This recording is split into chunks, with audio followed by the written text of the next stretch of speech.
Have you ever wondered if it was really necessary to buy organic? If you have, stick around because that's what I'm going to be talking about today. When you need to buy organic and when it's okay to buy non-organic. Now, before we jump in, I want to introduce myself. My name is Dana Kay. I'm a board certified holistic health and nutrition practitioner, and I specialize in helping families of children all across the USA with ADHD learn how to reduce symptoms naturally. Now, if you haven't yet subscribed to my YouTube channel, I want to invite you to do that. When you subscribe, you do two things. First, you tell YouTube to make sure you don't ever miss any of my videos. So you'll get a notification anytime I post a new video. And second, you also help other viewers find my videos. So please take a second and go ahead and hit that subscribe button. Now, I get asked about organic produce all the time. Families want to know if they have to buy organic for their kids with ADHD. And I totally understand because it can be expensive to eat healthy. So I want to answer that question today in case some of you were also wondering. I do have some good news. You don't have to buy organic all of the time.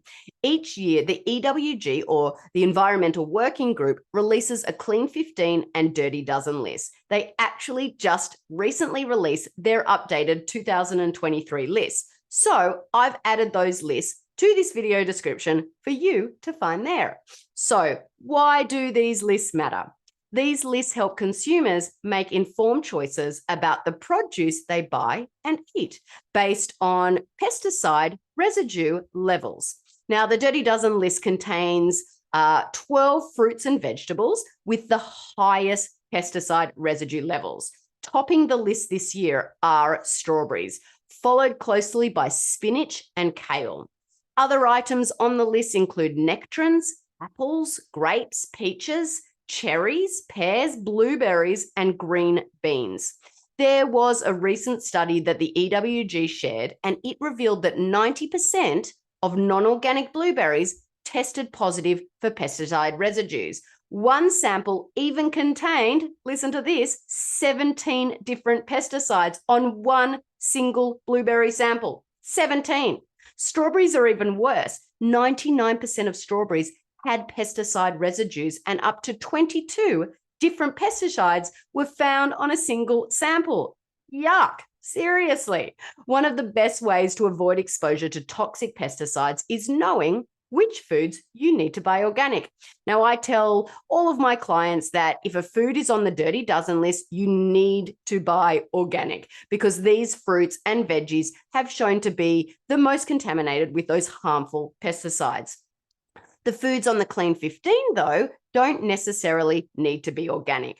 The Clean 15 list consists of 15 fruits and vegetables with the lowest pesticide residue levels.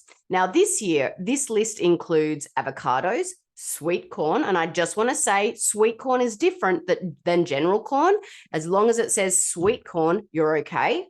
Pineapples, onions, papayas, sweet peas, which are frozen, asparagus, cabbage, kiwi, mushrooms, mangoes, sweet potatoes, honeydew melon, carrots, and watermelon. While buying organic is always a good option for everything, these items are considered safe to purchase conventionally grown. Everyone's budget is different. Some families can afford to buy all organic, and if that's you, that is great. Keep it up. But others can't afford to buy everything organic, and that is totally okay. Stick to organic when you purchase foods on the Dirty Dozen list, but don't worry if you don't buy organic for the foods on the Clean 15. And then everything else in between is your choice based on your budget. One thing I really love about the EWG is they actually provide a downloadable, printable cheat sheet that you can take with you to the grocery store that has both the Dirty Dozen list and the Clean 15 list on it. You can get this free list by putting in your email address at either one of the links I'm going to put into this video. I seriously take this list with me every time I shop because it is so helpful. Now, you might be wondering, okay, that makes sense for produce, but what about meat? Is it really important to buy organic meat as well? And this is a really great question. And the answer is yes. If your budget allows you to buy organic, grass-fed, or wild-caught protein sources, that is the best way to go. The organic seal on meat means the animals were raised on land that hasn't been subject to any prohibited substances for at least 3 years.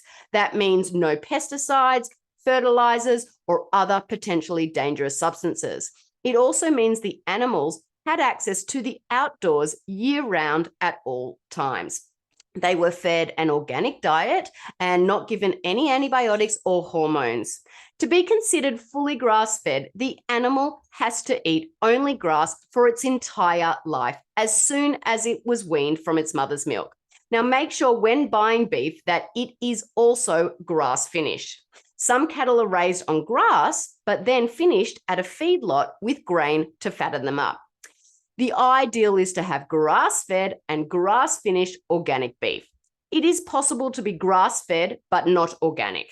For this reason, it's best to look for both grass-fed and organic. I hope you've got this. So there you have it. I hope this explains when you need to buy organic and when you don't have to buy organic. I'm Dana Kate, your ADHD health practitioner. And as always, if you have any more questions about natural methods for reducing ADHD symptoms, please reach out to me. And remember, if you haven't yet subscribed, go ahead and hit that subscribe button now. I'm always happy to help. Bye for now.